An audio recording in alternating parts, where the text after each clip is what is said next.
சரக்கு லாரி மோதி 2 மாணவிகள் பலியானதால் ஆத்திரமடைந்த பொதுமக்கள் சாலை மறியலில் ஈடுபட்டனர்.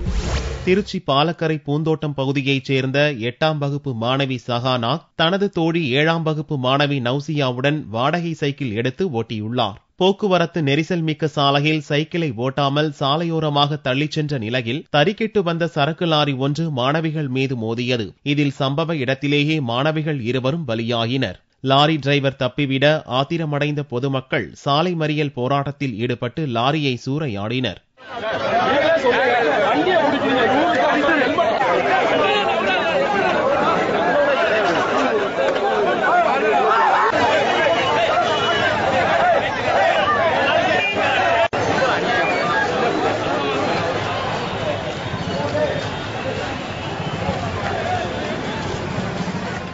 போலீசாரின் சமாதானத்தை ஏற்காத பொதுமக்கள் ஆவேசமடைந்ததால் அப்பகுதிகளில் கடைகள் அடைக்கப்பட்டு 2 மணி நேரத்திற்கு மேலாக போக்குவரத்து ஸ்தம்பித்தது.